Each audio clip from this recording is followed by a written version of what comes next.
All right, I'd like to call the meeting to start at 6:01 PM. I'll invite everybody to stand for our flag salute.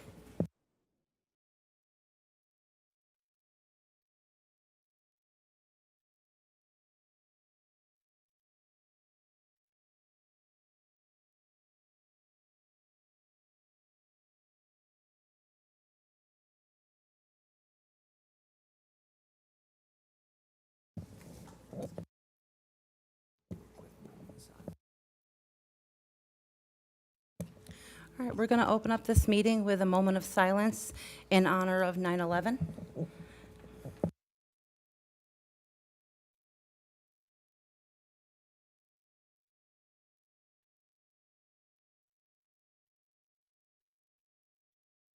All right, thank you, everyone. So the first item up on our agenda is for the approval of our meeting agenda. May I have a motion? All right, and may I have a second? Second. So that's Lori and Casey. All right, and all those in favor? Any noes? All right, and that motion passes. So I will open it up for our community open forum. Do we have any pink cards? All right, so next item up is the special presentations to the board for our staff recognition. I'll invite all of our board members up to the front so we can go ahead and recognize everyone.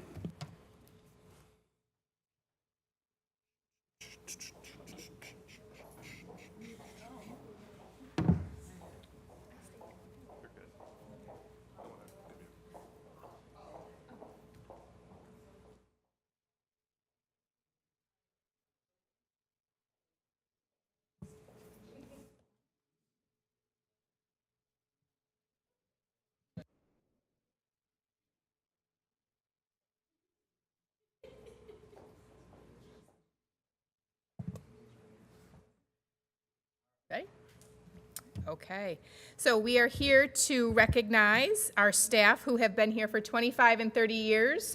And we do have quite a few that showed up tonight, so very excited about that. So we are going to start with our staff members who have been here for 30 years. And our first person, so you'll come up and you'll start with Casey Morey right there and go around. All right, so please come on up. Betty Fellows.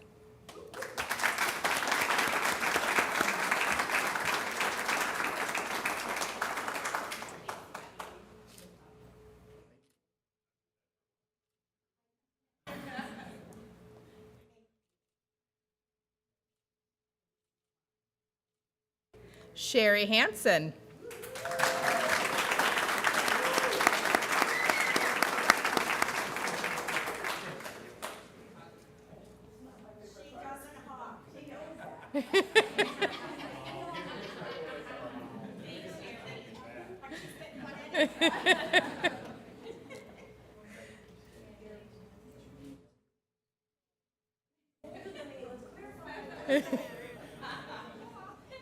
Billy, she's throwing you under the bus. Fred Kiwanis.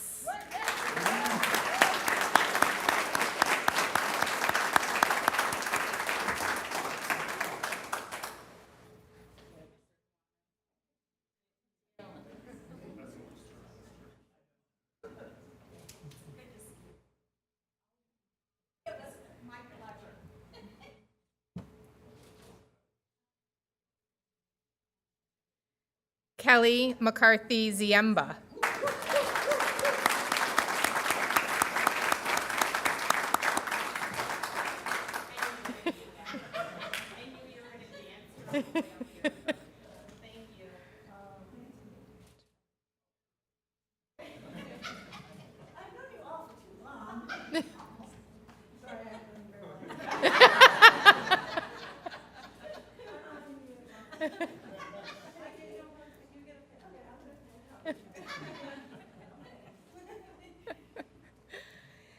Joe Nesbitt, who has retired but is not here correctly? No, okay.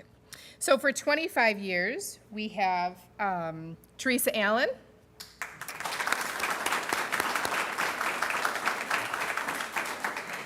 Ed Audley and Kathleen Bisbo, who are not here tonight.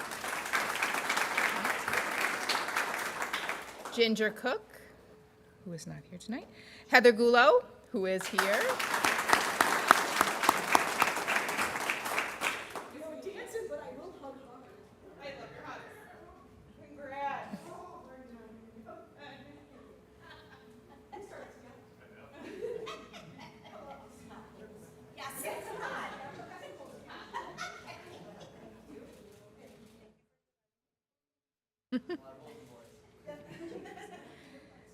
Mary LaFleur, who is not here. Linda Lamana, there she is.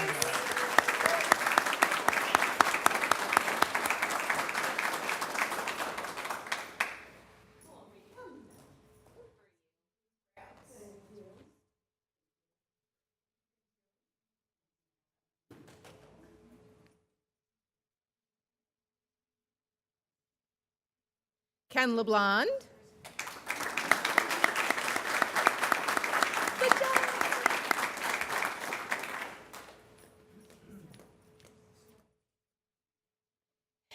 Do you want me to use your real name? Don't use your, because that's what's on the paper. A part of me really wants to. Joe Moscow.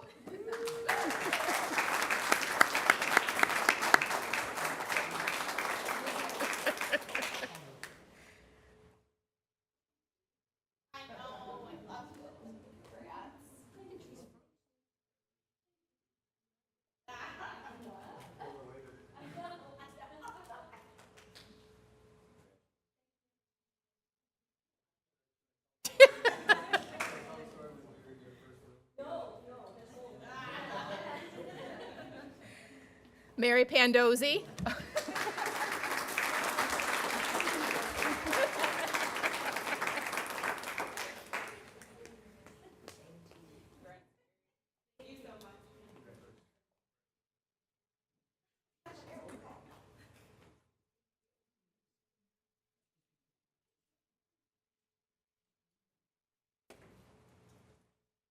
Jennifer Saunders.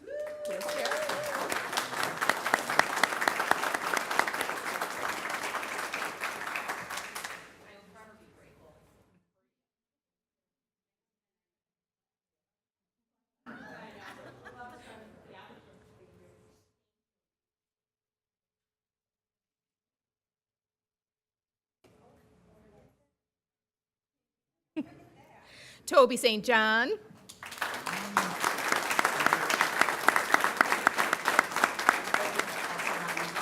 You're welcome.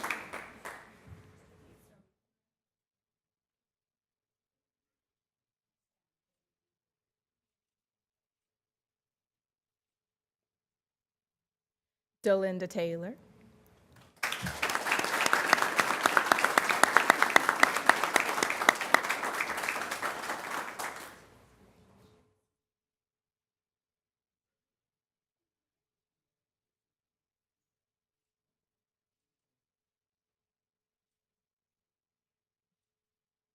And last but not least, Chris Walsleben.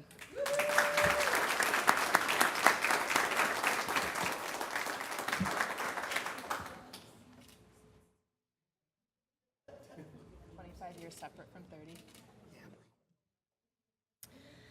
All right, so all of those 30-year peeps, Brandon's going to get a picture of you. Brandon, where'd you go? Over the, right behind. Right behind, and then he'll do 25. All right? So you smile pretty. Congratulations, everybody.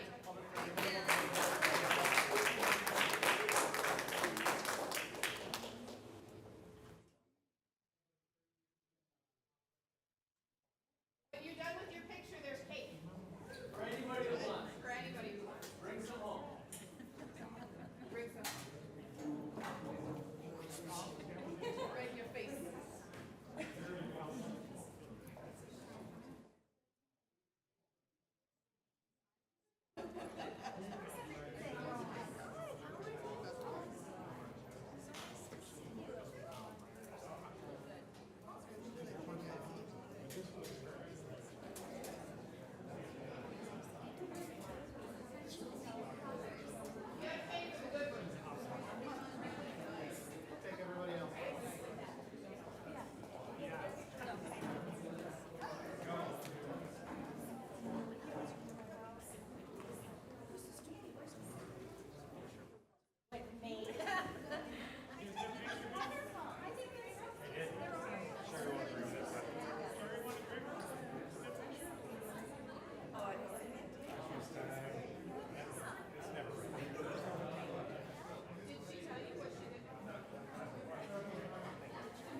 Heidi wanted to know what happened in Fred's class.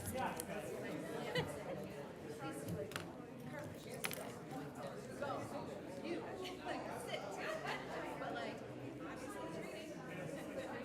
want to go out front and look, Tom?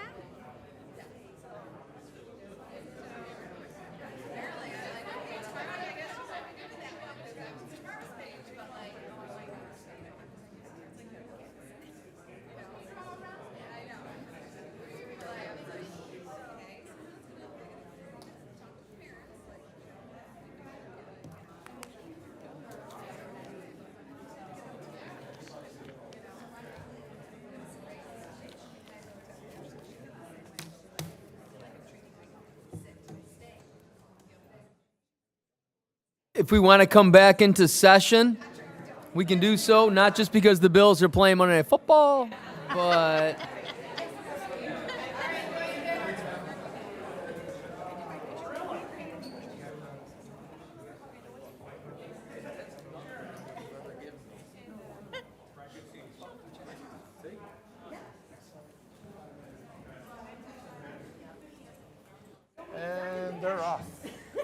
Hey, I got a question. I got a comment for you. You will not believe who I ran into. All right.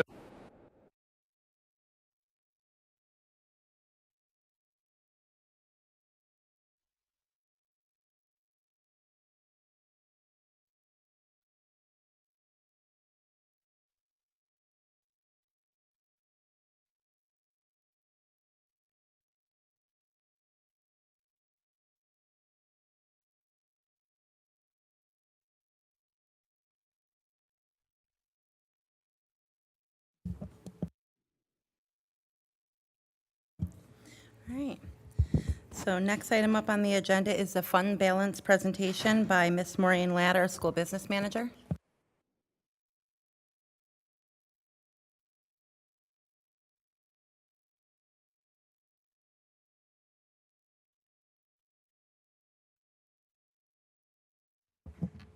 Hey, everybody, good evening.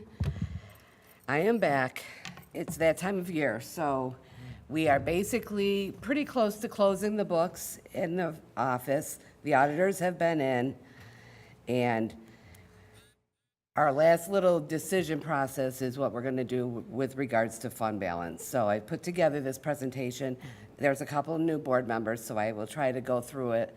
I know we like to kind of go quick, that some of you have seen it many times, but I want to kind of hit the highlights, especially since we have new board members. So fund balance, just to put it in accounting terms, it's on the balance sheet. It's not on your income side, it's not on your expenditure side. It's the difference between your assets and your liabilities. We have a lot of rules and regulations regarding fund balance in public schools. And so there's many different categories inside the fund balance. So you have your reserve funds or your restricted funds, you have non-spendable money, you have committed money, you have assigned money, and you have unassigned money. So basically, fund balance is very important because it's very useful in a lot of different ways. And there's those different sections, we'll get to it further down, drive, short-term goals, long-term goals, and your current operating cash. So this is our cushion for any unforeseen expenditures or revenue shortfalls. Sometimes it's really hard to understand because we talk in such large terms, but it's a $93 million budget. So a 1% off is almost $1 million. So your basic, budgeting 101 rules are you should have 2% in your expenditure side and 2% on your revenue side. Because when we're putting those revenues out there that come from the governor's run, they're all estimates and they're given to you a year ahead of time. And the expenditures are all estimates that are a year ahead of time. So in the meantime, a year and a half goes by, you could get a lot of different changes happening inside there. So you need to make your budget, what do you want to say, breathable enough that it can take on any of those things that could happen that you don't know about when you were doing the budget. It also ensures that you have adequate cash flow. Because again, when you put that in perspective, our bills are $12, $15 million a month. We require cash. Payroll runs every 2 weeks. We got a $10 million, BOCE's health insurance, another $3 million. The bills go through. So you need a lot of money just to be fluid with what you're doing. So having fund balance gives you cash, your liquidity.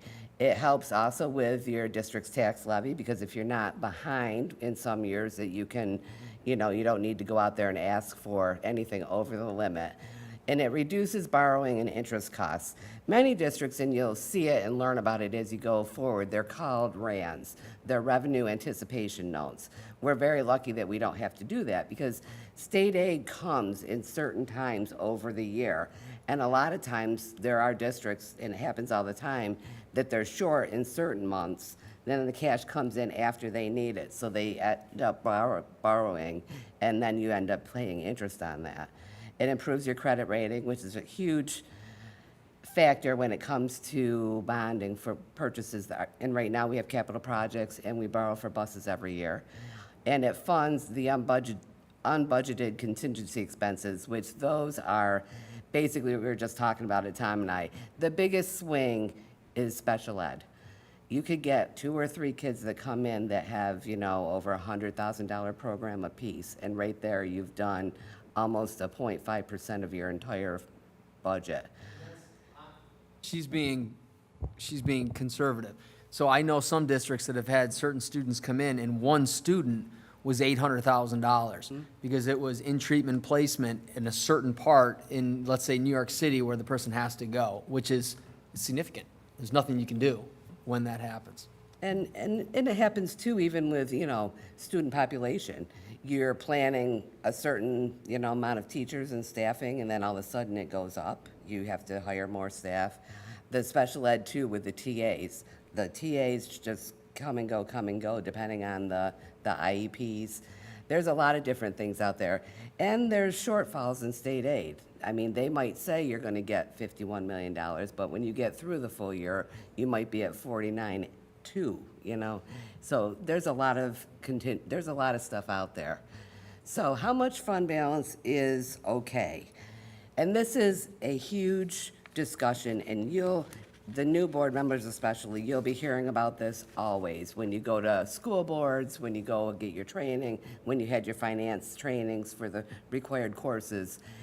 There's many governments under the Government Finance Officing Association basically are estimating and are allowed to have approximately 15%, which they say is like a 1 to 2 month operating cash flow. School districts have a limit of a 4% unfunded balance. This is always a huge point of, what do you want to say, discontent.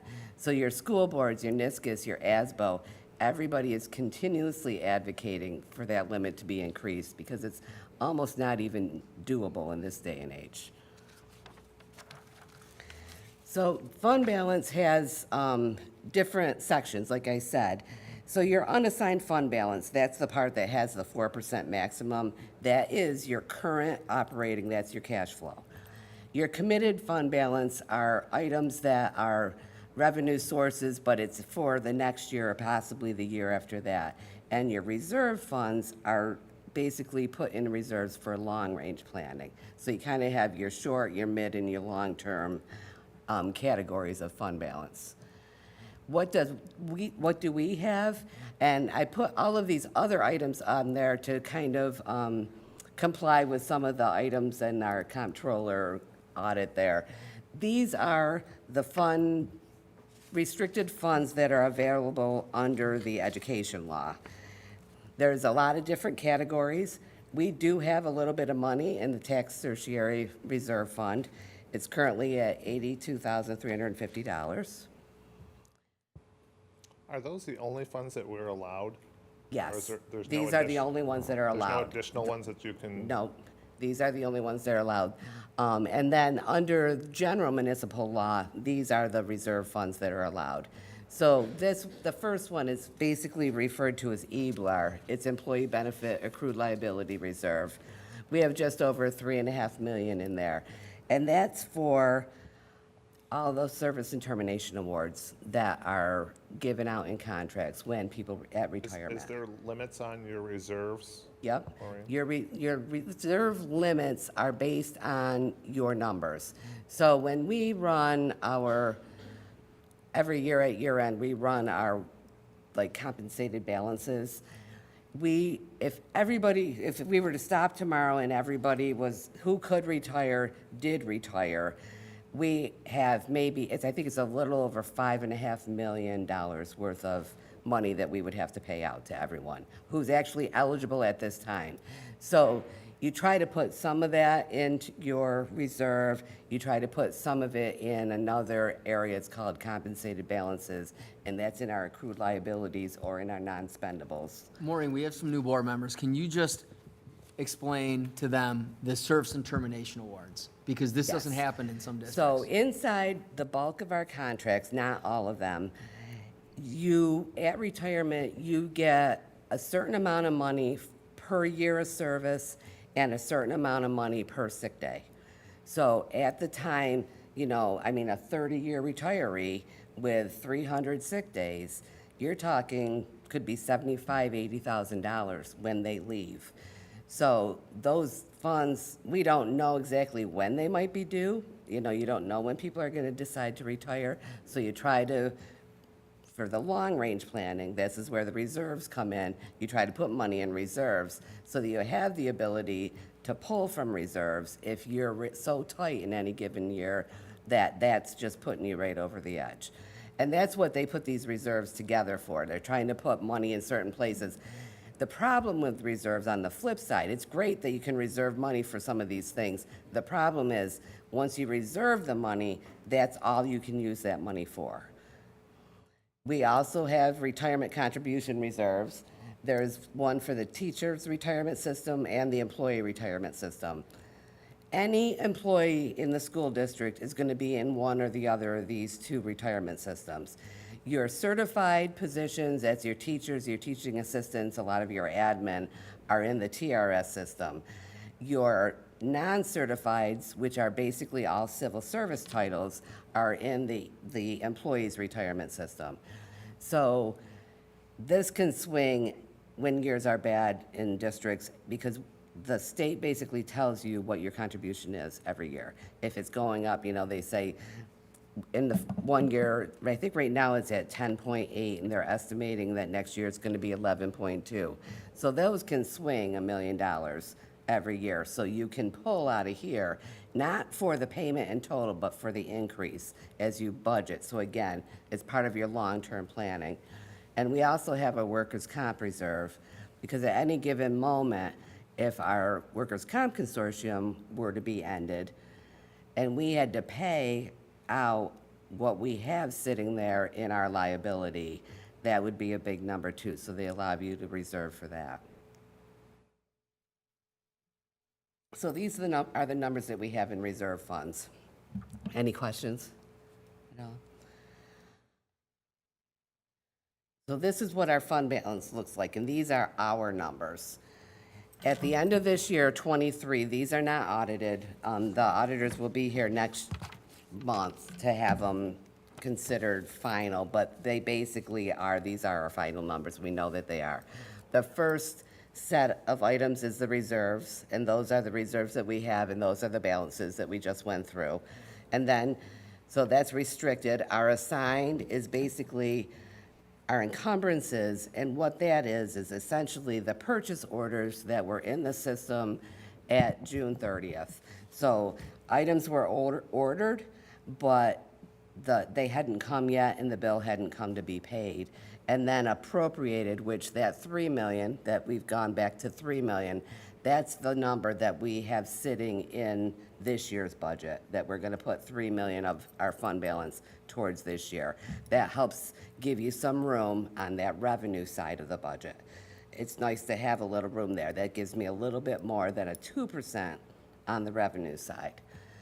The unassigned, which is, this is the number that we have the flags there and a couple of them, is supposed to be in that 4% cap. And then the non-spendable is another set of items which we are trying to get that down. It has a computation there for a couple of items. There's a health insurance piece in there, and there's a piece for grants. Our auditors put non-spendable in there. Essentially, as you're working your grants, you need to spend your money, then you submit for payment, and then the money comes. So the general fund is kind of fronting money for the grant expenditures until you submit to get it back. That number is a topic of discussion across the auditing world versus the comptroller world as to whether or not you're supposed to have that number in there. So that's one of the items that we're trying to take down because that was discussed in our comptroller audit. So this is the 18.5 million at the end. That is our fund balance at the end of the June 13th or the June 30th audit for 23.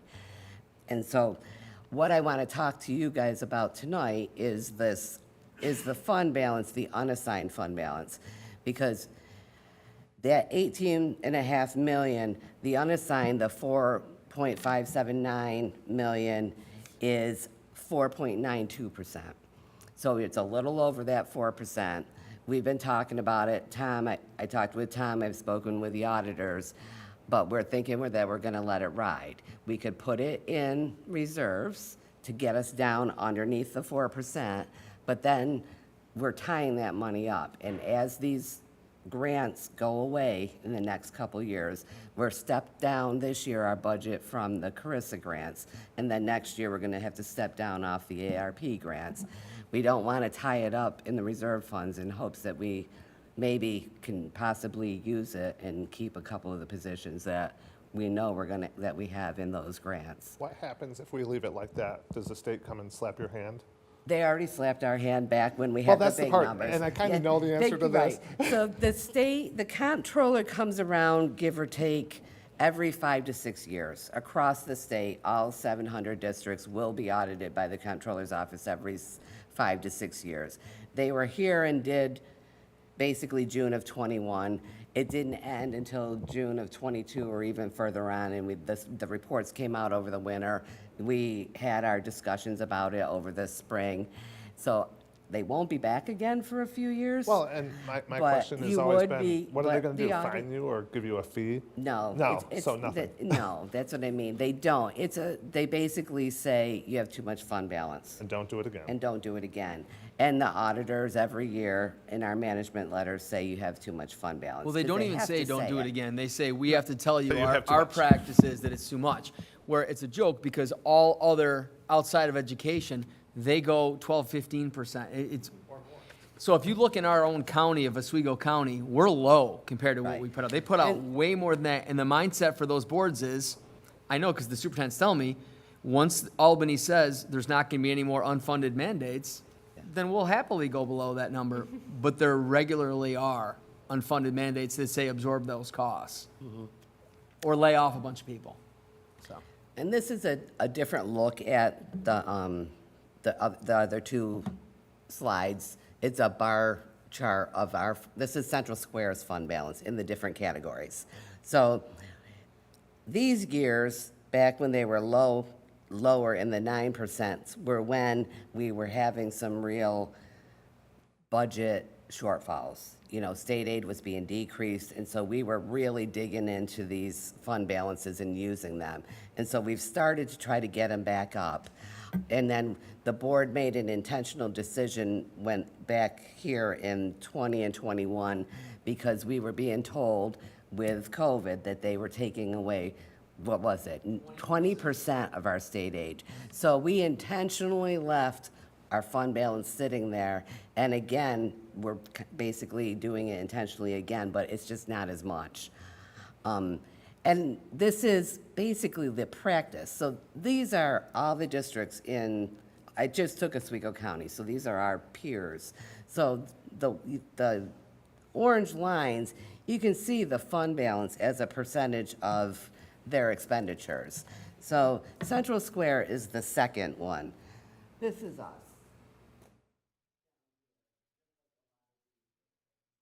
But as you can see, everybody has, their orange lines are underneath what they have. Everybody goes over in all categories. You essentially almost have to if you're going to not need to borrow through a year. It's probably important that we say that Mexico has a nuclear plant. That's why that Yes. adds to that. Yeah, Mexico's is out of control. They actually have one of those, what do you want to say? I think, was it on my sheets? I'd have to go back and look. Yes, it's a special reserve. I don't even think we put it on here because it's so not used. It's basically because if you have nuclear power plants in your districts, they swing your tax assessments almost upside down. When they were big and running and really being used for the power grid, they basically they paid so much tax that the other residents in those areas hardly had any type of tax bill at all. And now, some of them are even defunct, so they've allowed districts to put all this money into a special reserve for your, for nuclear plants to try to keep their taxes in line, because as these nuke plants go up and down, they try to, take it from the reserve instead of turning it around and saying, okay, the nuke plant has lost $38 million worth of assessments, so your tax bills are going up 20%. That's basically what that's for. So as you can see, as a district, we're not out of line with the other districts as far as our fund balance. We're actually one of the lesser of our fund balances. So what do we use it for? We've done no tax levy increases in the last 2 years. We provided money, $3.2 million, the unaided portion of the $25 million capital project that we're using right now. We fund our appropriated fund balance, which is now that $3 million that we've got put into this year's budget, and we have been increasing our reserves over the last couple of years. And what will we do in the future? We're gonna have revenue shortfalls because of the grants ending. So that's probably our short-term plan as far as what we're gonna be doing with this fund balance in the future. So does anybody have any questions or any thoughts or comments on fund balance? The auditors will be here at the next board meeting, and we will have our financial statements, we'll approve them, we'll submit everything, and dive into this year's budget. We'll start over again. It's a never-ending cycle. Thank you.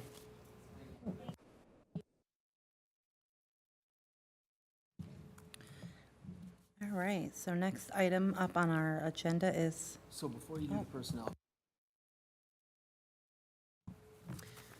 So, I was hoping that we had some audience members show up. Thankful the ones we have, especially the one that's actually in college right now, Mr. Stevens. But I wanted to be able to give the justification, just on for the record, so it's in public hearing, public space, about the whole situation regarding the high school counselor. And to do that, and that's why I definitely want this to be recorded so people can go back, they can look at, I just have to give a little history, because this started in 2019. So I gave every board member, it says justification for additional high school counselor. Back in 2019-20, we had 5 counselors that were operating here at the high school. In 2019-20, we had 1 social worker at the high school and 1 social worker in the middle school, and 0 social workers at the elementary level. 2019-20, there were 3 school counselors at the middle school, and there have continued to be 3 school counselors at the middle school. And then in 19-20 school year, there were 0 school counselors in all 4 elementary buildings, which is very uncommon at the elementary level. Little history about that. So the way that this district kind of looked at that for years was, well, at the elementary level, there's not an assistant principal because schools are 400, around that number, don't need to have an assistant principal. Fair enough. Most elementary schools don't have an assistant principal. Phoenix does, but they've got almost 2,000 students because they only have 1 elementary building. So it's centralized, so that's a little bit different. So the thought process was, for a long time in this district, was, well, we have school psychologists. But it was wrong to think that a school psychologist could do the work of what the counselor does, because the school psychologists predominantly just do special education testing. That's in every single elementary school across New York State. It's substantial. Just this week alone, we have 5 or 6 new students came in with extensive IEPs. There's testing process. That eats up the bulk of their day, is doing testings, doing annual reviews. They're part of the team when there's a superintendent hearing, and yes, we even have those at the elementary. When that happens, the school psychologist is part of that team to see if there's a connection between the discipline and the student's IEP. So at the elementary level, we recognized that we had an inverted, so if you think of a pyramid, flip it upside down, and that's an inverted pyramid of services. And so we looked at this and we said, years back, there are substantial services in the middle school. There's counselors, you've got the school psychs, we've got social workers, high school, counselors, school psychs, social workers. But we looked at all the other districts, and we were seeing that that was really, for us, a really reactionary approach. Because essentially, you had some kids, and this is before the pandemic, that were struggling. They were struggling, whether it was parents went through a divorce. In most schools, they have like banana splits group. That's what that is. The school psychs did not have the time to do that, and the substantial amount of special ed testing that they're doing, going into rooms, observing situations where a student is, acting a certain way, then the school psych would meet with the teacher, give them strategies and whatnot. They couldn't take on both of those roles. And so what we did was, we did it in steps. So you had got Cuomo at the time saying there's going to be a 20% cut. That's substantial. If we have $63 million in state aid, just do the math, that's 20% cut on that. That's devastating. But we also couldn't ignore the fact that we needed to have the counseling supports at the elementary building. So in 2021, we went from 5 counselors to 4 counselors, and we made that change. And again, that was prior to the pandemic. We made that move, and it was a 2-step move. Because in 2021, we had 2 counselors in our elementary buildings. One that we moved, that went down from the high school, and she's still at Brewerton. And then another one that we posted and we hired for. Still say 3 counselors in the middle school. When that happened, we knew that the next step was going to put 2 more counselors in so that every elementary building could have, like every other elementary that we know of, has counselors to be able to do all of those things. Because there have been a growing number of behaviors and whatnot, even before the pandemic, that our schools were struggling with. At the same time, when we added the 2 counselors at the elementary building, we also added with them 2 social workers. One that you saw today, Joe Moskal, who has been unbelievable addition with help with the students and families and a lot of things that people are struggling with. The goal had always been the next year we were going to add 2 more social workers and 2 more counselors so that every elementary building would have a counselor and a social worker, besides obviously the school psychologist that is pretty much charged with doing special education testing and whatnot for IEPs. So that's what we had done. In this very room back in 2016-17, it was set up a little bit different, but we were over there and we had a presentation where our high school counselors, the 5 of them, came in and they talked about how the department is run. And there's no doubt that at that time we had to make a lot of changes. And when I found out and I did the research, it wasn't uncommon in most school districts that basically left it up for students when they wanted to come see a counselor to come see the counselor. But what we quickly found out by talking to hundreds of students, that many of them, for years had never seen their school counselor. They never called down. They never went down. They never asked to come down. Some were asked to come down. But overall, we didn't have a mechanism or a plan in place that guaranteed that they would all be able to see them. There's lots of reasons why they would see their school counselor. Besides the fact that it might not rise to the level of the social worker, higher level need, but there were still issues. Believe it or not, we have a lot of issues. Girl breaks up with a boy, starts dating another, girl starts dating another boy, boy's devastated, issues, yelling, screaming, classroom. They would help them with that, but then they would help them a lot of other things. The numbers of eating disorders, the numbers of anxiety, depression, just were there before the pandemic, but then just skyrocketed during the pandemic. And kids were really struggling. You would walk past their offices and you would see the lines to see each counselor 2 or 3 deep. So we knew that they were tasked to see them and whatnot. So in 16-17, we created a mechanism where they were going to see all the kids. One of the big things that they tackled was study halls. So at the time, I remember it was yesterday, it was many years, 7, 8 years ago, but there were issues of kids having 2, 3 study halls. And the problem is we couldn't leave it to chance, happenstance, where if the parent called in and said, I sat down with my son or daughter, and they've got, I get it, there's 2 study halls because on one day they only have one because it's opposite of PE, or it may be opposite of a science lab or whatnot. And so we looked at that and we thought, okay, but they still have 1 study hall every day. And are the counselors pushing into the study halls? Are they calling the kids down? Are they really looking at how many study halls they have and the courses that we have and the availability or whatnot, because that's when we were really growing our college and career readiness committee. We've got a beautiful career center on the other side of this room, but we still had kids that were packed in study halls. They were able to do that. Then the pandemic hit, and it was brought to my attention about a week ago. And when I saw a schedule, and it had 2 study halls first semester, but it had 3 study halls second semester. That's a lot. And so then I didn't sleep that night because my thought process was, damn, like how many other students have 3 study halls? Because when we on our team were looking at scheduling conflicts, in my mind and in other cabinet members' minds, a scheduling conflict would be a kid's got 3 study halls. That was not considered a scheduling conflict. A scheduling conflict is when you put all of the required courses that a student has to take, for whatever reason it doesn't fit in. So I spent 4 years building master schedules when I was at Oneida High School, and what you do, rule of thumb is, when you can get between 93 and 95% accuracy, you shut the system down. And when you shut the system down, you realize you're going to have a bunch of students that you're going to have to hand figure out. Whether it was capped at 25, okay, you're going to put 26 in. There's a whole bunch of variables. I used to do it with the old chalkboard. This was years ago. And you would literally sit there all summer long trying to manipulate this and figure it out until you are basically at 100%. That just fixes conflict issues, not study hall issues. So for the past week, I've met with my team. I've met with Heidi, and that's why she's here, Kristen Enright, and we thought, okay, we have a problem with the number of study halls kids have.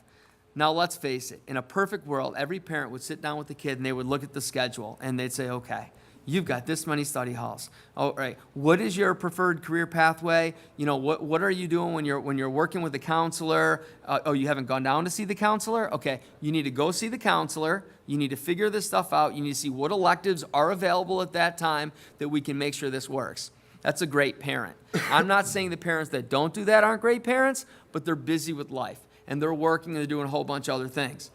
So if board members are asking me, do we have this problem? Yes, we do. So when usually I get tasked with something, it's hard for me to just say, recognize the problem, and then not do something about it. So to me, it's a problem if there's a whole bunch of kids out there whose parents aren't saying anything.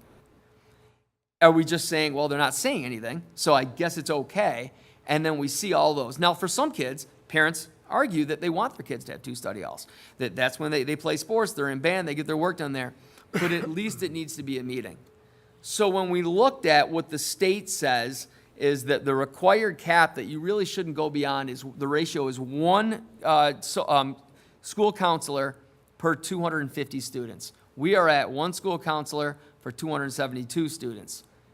When they came up with that ratio, they probably didn't know what COVID was because that hadn't happened yet, and all of the other issues that we're seeing.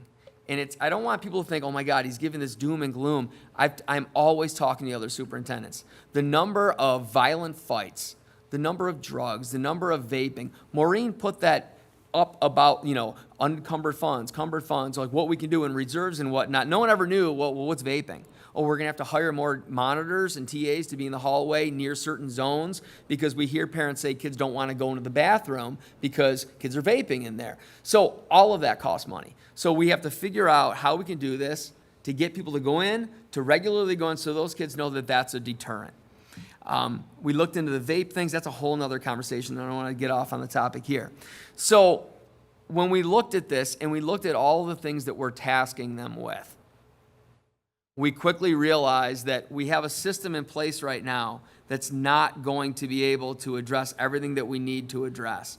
And the only way that we can feel comfortable in saying that we have a system in place that doesn't just cater to those kids whose parents are involved and that are looking at it, because I'm sorry, but that is not even close to being the majority of what we have right now.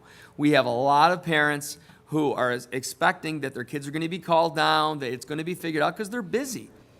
But we can't run a system like that. We got to look out for everybody. By adding another counselor, drops it down from 272 to 216. we often hear people say, the ACT, there could have been more, we're preparing the kids for that. Now we have this new seal of civic readiness where that's another distinction that really requires them to get in and look at it. And one quick thing that I will put on, I didn't put on here, because this is one of those ebb and flow things that happened today, is there was a parent, not mention any names, that was really upset their kids wanted in an honors English class. Well, if you look at the schedule, there's 3 honors English classes, sections. But the problem was the counselors are so busy, 3-4 deep, with all the kids that they were seeing with the schedule conflicts, that they weren't able to see that if you went in and you looked at other counselors' kids, that in fact those kids were in different sections, but they had a study hall where the other English honors class was.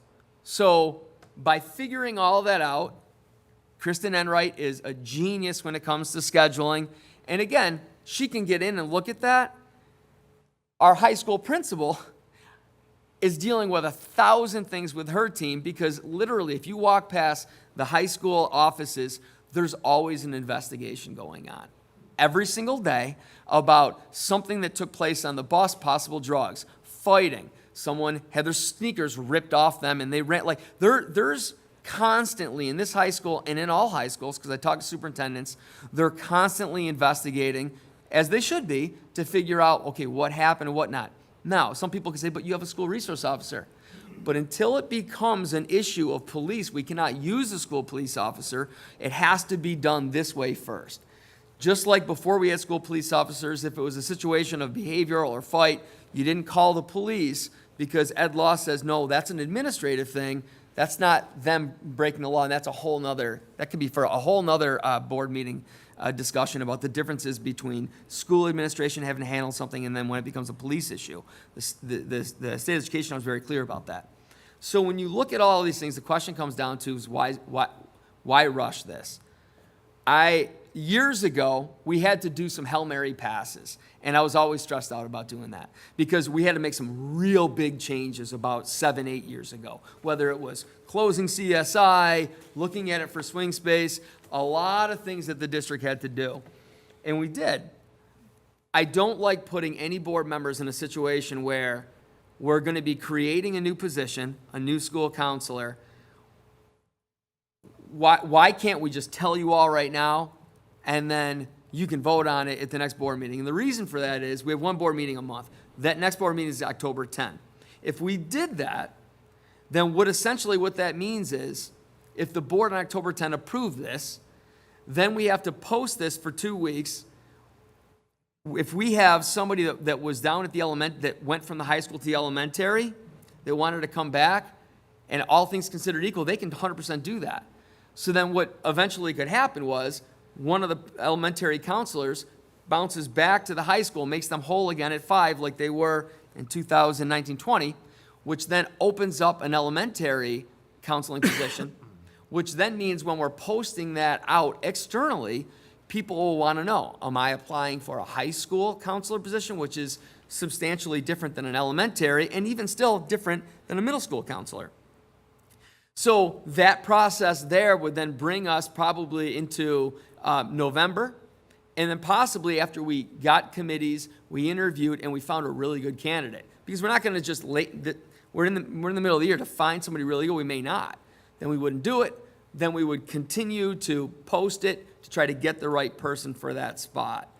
So we looked at this, had many conversations over the weekend, many conversations at night, during the day, and we said, all right, it's best knowing that we're in a situation. 2 of our counselors are out right now. I don't want to go into more details for their own personal reasons to be able to say why they're out, but they're out. On a different topic, COVID is a real thing, and we still have staff members that may get COVID. Not saying there's a connection, but it's an issue that all schools are dealing with. So now we have a situation where they're already underwater. They already have full caseloads. And so the quicker we can remedy this situation by going whole again with our counseling staff so that they can tackle all of those things besides just reducing those study halls, getting in, doing presentations, pulling kids out of the study halls, but also looking at our AIS classes. we may only have 7 or 8 kids scheduled in AIS class. But we could have some kids that are sitting that didn't fail but had maybe a D or a C minus. They could benefit in being in those AIS classes. This is another great opportunity. But those are things that only when our counselors can get their head above water, they could say, okay, let's dig in here. And at the same time, they're constantly writing letters of recommendation, and they're overseeing the letters of recommendation for all of the students. So there's a lot of things that they've been tasked with. Tom, is this available to the public? Yeah, so I don't have it out there yet. I want to share it with you guys first. But then the goal was to post this because I want the public to understand why. Because I get lots of phone calls. Why does my kid have so many study halls? Why the application process, college? Why wasn't it a better job being done advertising SAT, ACT, PSAT? And But all this information is going to be available? to 100%. them? Okay, so Yeah. what you're asking us tonight is to add back the 5th that we took away a few years ago? Correct. Okay. My question for that is, with the 5th person, which I'm not against, so Yeah. I'm just asking this question, how is it going to look different in that counseling office with 5 people versus 4? Number one, that's the first thing, because you know, and I had this conversation about the meeting of the students Yep. before. That's number one question, because in my opinion is every kid should be seeing a counselor, no matter what, especially after COVID was a nightmare. My second question is this. I know with my 2 children, and I have no head in the game now, so I can say this. My kids had to go out and find classes because they went to BOCES. And I'll say this for example. They wanted to be in band, but you know what? Their section of band for junior and senior year was always the first section. Why is it both sections in the first versus, which is master schedule issue, one at one end, one at the other?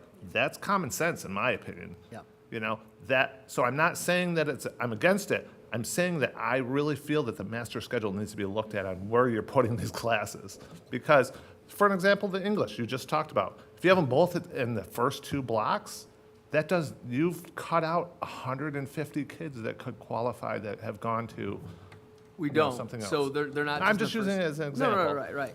Let me ask your first question first.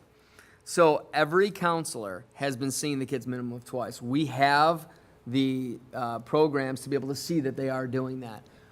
But are they seeing them about study halls? Or are they seeing them, and they document? It was more social emotional. Kids struggling with something, went down, spoke with the counselor about it. Okay. Or it was about a schedule. They were looking at the schedule and they were like, okay, I want to take such and such course next year. I have all these college courses in my schedule right now, and I want to take this advanced English one. I know, and they'd say, what are your thoughts? And the counselor would say, okay, well, what is your focus that it wants to be in college? Well, it's more math and science. All right, so I see on here that you struggled a little bit with English, and then they have that conversation that you don't need to drown yourself in an honors or an AP English class. So they have those conversations. I've sat on some of those conversations, doing observations. I've watched that. The bigger question is, it's not just seeing them twice, it's the ability for our counselors, and that's why I have Heidi here, that what we will expect of them, they'll actually have time to do. So they'll be able to go into those study halls, they'll be able to give presentations with some of those teachers that are trying to promote their electives. They need to promote those electives, whether maybe it's an art class and it's jewelry, or maybe it's a business class and it's smart money.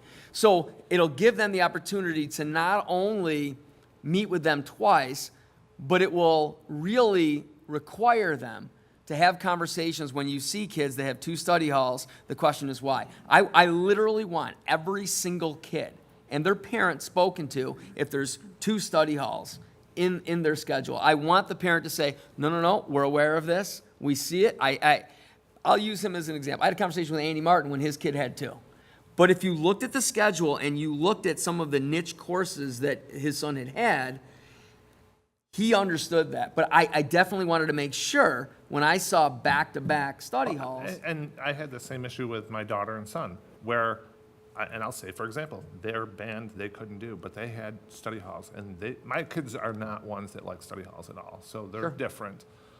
They went out and seeked Mr. Halderman, and Mr. Correct. Halderman's like, it's okay, we'll put you in symphonic Correct. band versus wind ensemble or whatever. Correct. And they went for their study hall to this class, got credit too, but they had to do it. Do you know what I'm saying? Oh, 100%. And that's why I want to say your second part of your question is we're not just going to say, okay, hey, there you go, you got your fifth, we're going to back away and hide. No, we're going to say, here's the expectation, this is what we need to see. And the good thing is we have a veteran, so when you have Heidi and Kristen Enright working together on this, they've got the experience and the know-how to be able to say, okay, here's the master scheduling, here's this figuring out.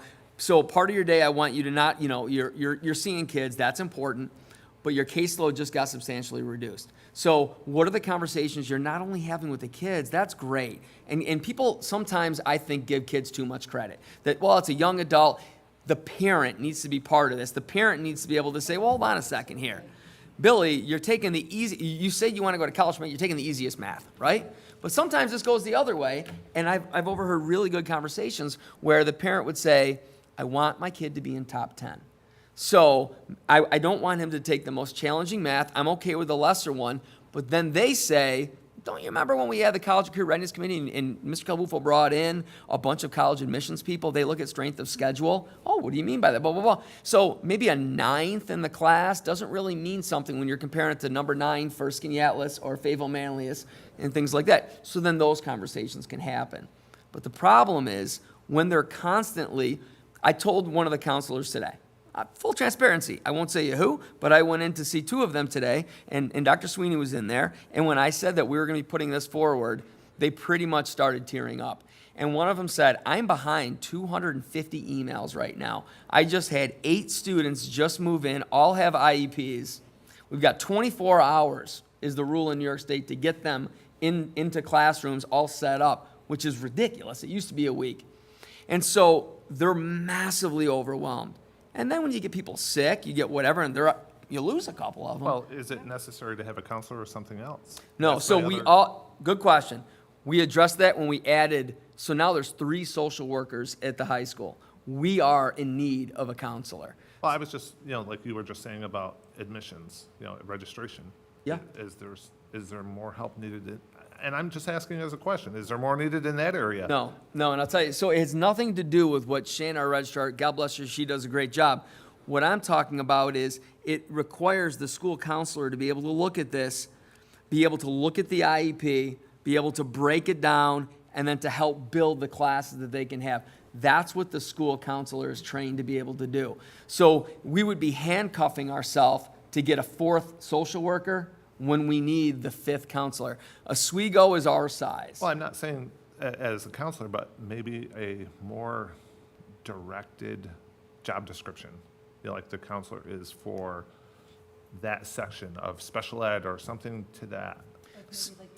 Specializing. There are some districts specializing there are some counselor. districts that tried to do that. It didn't work. So we looked at doing something like that back in 2017 to say, okay, this counselor right here is just going to take special ed kids. But the problem is If they get that's sick. that's huge in itself, and you lose your mind just doing that. So we have a system. We spent a lot of time looking at this.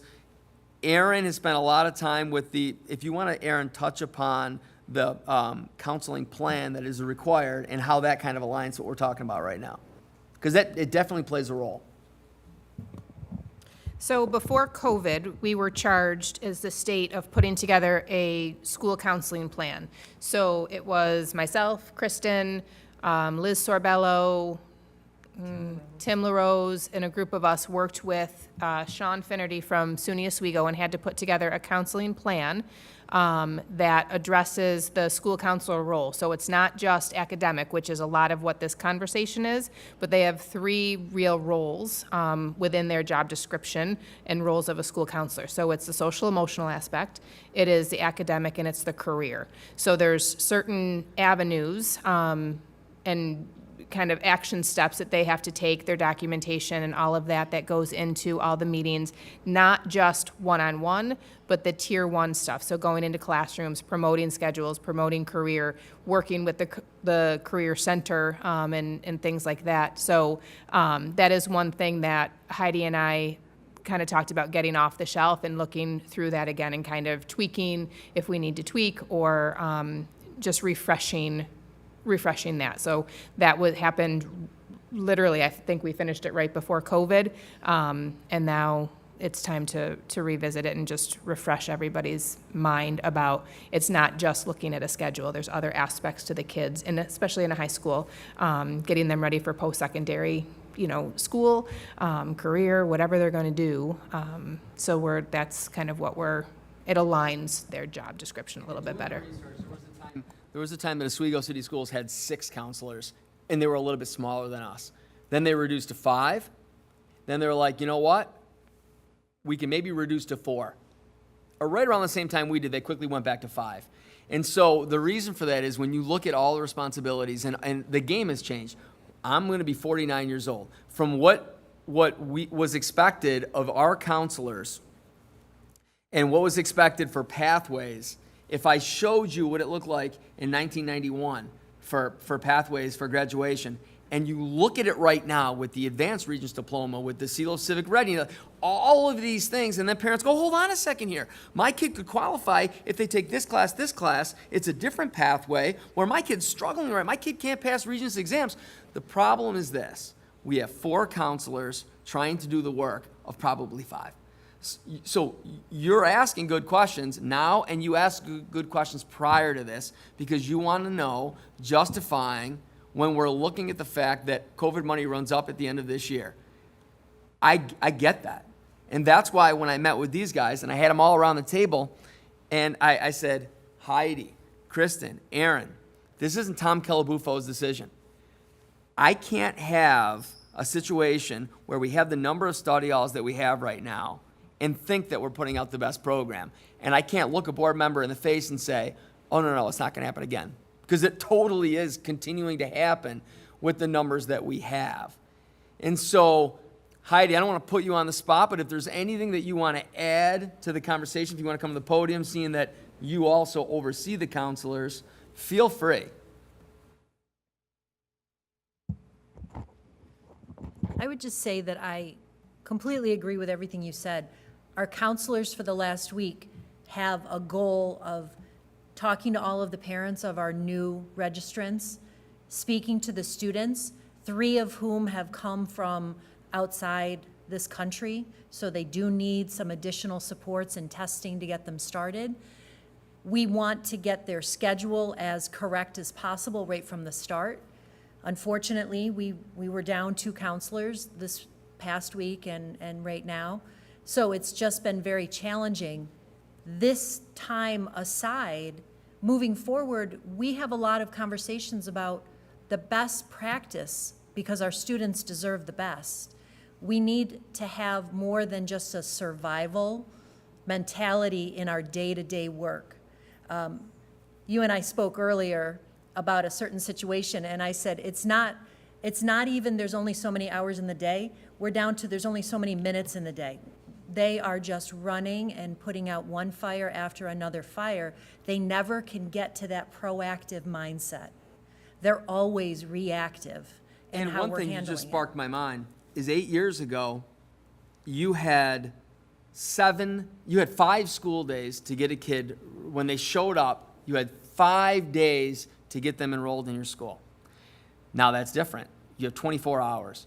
And if you are literally considered a migrant student, they immediately got to go in. They may have no shot immunizations whatsoever, but then at the same time, New York State is making us tell parents, you haven't got all of your required shots, your kid can't come to school after September 12th. So it's mixed messages that we get from Albany. I've said it from the beginning, that there are these unrealistic expectations where in the past they said, oh my God, what if 50 people just showed up at Central Square? How do you expect the counselors to just get them all in classes, get them all straightened out? They're special ed. You're going to get these accommodations. You can't have more than 60, all the things we talked about before. You can't have 60% gen ed, blah, blah, blah. Well, they got to all just figure it out. They didn't give us more money to say, oh, we realize that this is probably going to require more personnel, but you just have to make it happen.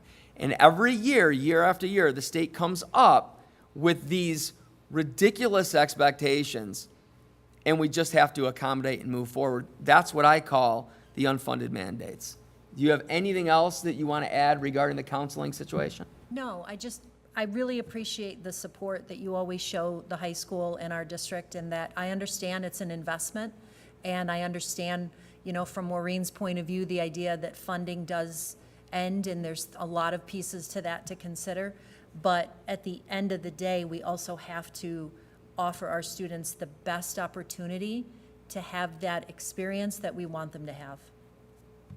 Thank you. Is it only certain times of the year that's a higher risk or a higher level of need, like the beginning of the school year, like now? No, so weird things happen. So I'm just asking this really goofy Yeah, no, question no, because no, I'm no. thinking, why, I mean, we have BOCES. Why can't we do a quote, quote, temporary council, not saying the fifth, but I'm saying a sixth possibility of a temporary employee to come in, and this is just a brainstorm thought, to come in to help for that influx at the beginning of the school year, at the Christmas break. So at here's the why. end of So the here's year. why. Because like you can use that example for other things that we said, hey, BOCES, can we do a shared service on such and such? And some things they don't qualify. And so BOCES would have to hire an FTE, full-time counselor to do that. You're not allowed to have, this changed about 6 years ago. Some people would say we're gonna have a full-time position, but it's a BOCES person. And then that got called into the state because essentially what you're doing is you're getting 76% aid back on something, That's- trying to say it's not a you- full-time You're position. seeing my thoughts. And the auditors had a field day with that, and they can't do that. So the problem is, if you don't have a counselor that's got consistency with those kids in that caseload, plus, that would never even be able to happen. BOCES can't just say, okay, BOCES is going to hire all these counselors. It can't work that way. And so essentially what you end up having, you asked me a question, when does it get difficult? It's getting more and more difficult about 2 weeks leading up to school. And I always stay patient when I talk to parents. Here's the situation. I finally said to a parent who was cursing me up and down the day before school started on why they weren't able to have their kids start the first day of school. And I said, with all due respect, you said you moved into the district 5 weeks ago. You're waiting to literally the day before school starts, you want a full class schedule, you want all of these things and when the accommodations are gonna have to be.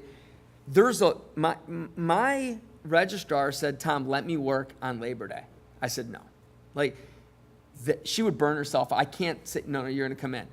But we do pay her to stay far, to 8 o'clock at night to get all of those in when I wish those people that were here would have that taken care of. But the sad thing is even as we speak, we still have people that are coming in, and there's an influx. So I've never seen Oswego County as transient as it is. There could be people that are living, let's say, in a trailer park in APW, and then all of a sudden, now they're Central A week Squares. later, yeah. Yep. And then all of a sudden, our counselors are spinning their wheels, getting everything all set, and then guess what happens next month? They're gone to Hannibal. Yep. And then after that, we get a different ones come in. It doesn't mean that we don't give them the time that they deserve. The kids are getting shuffled around. But we're taxing our counselors to figure all that out, but then on top of that, all of what their other roles are, to be able to figure out everything they have to get done. And when I say to the parents, I want to make sure that all kids are being looked at study halls and whatnot, I would only feel good if we had a system that allowed for that. I don't want to just say, oh yeah, and then try to piecemeal it and hope that if a parent called up, okay, get them in, let's figure that, because that's reactionary instead of having something in place. So there are times throughout the year it gets busier than not, but if you look through their office, I would say times maybe right before a break it'd be better, but then they're full because for whatever reason, that's where kids are having anxiety and issues. It all comes right before a vacation. They don't want to go home. Right? And so they're dealing with all of these things. I had a conversation, Chance, if you don't mind me saying, your job as a nurse, about the CPAP. So she knows what that firsthand. We have never sent more kids to a hospital because they're saying that they have feelings that they're going to kill themselves than that we're seeing. And I talk to other superintendents, they're like, oh my God, Tom, we had 2 today. It's not just a Central Square thing. And I look at my counterparts in Onondaga County. We have kids with so much rage right now. We have kids that are coping by taking they're vaping drugs, right? They're doing all of these different things. There's so much anger that our counselors are looking at going, oh my God, this level of rage, we haven't seen this before. You had a student shoot a school cop, school resource officer in the head at Utica Proctor this past weekend. The things that people are having to deal with right now are shocking. So I want you all, I wanted you to have this, to Chan's point, I want the community to see this. I'm not asking you guys to just speed through this. There's a legit need. Well, I'm just saying, I have no problem with the counselor. I just want you and the rest of you and Heidi to think outside of what is additional needed. You know, like, and I just said, like the registrar, does she need help if, you know, something like that? And I'll stand right here and say it. If you need help, we're going to help you, especially with that. The problem is we don't know unless you tell us. No, and so I Yeah. appreciate it, Randy, and I can tell you this. So I slide in my role, and I do a lot of things to help out with the registrar. Week before school, I went to the city of Syracuse in a house that we knew it was an established residency, but they had been claiming McKinney-Vento status for a year and a half.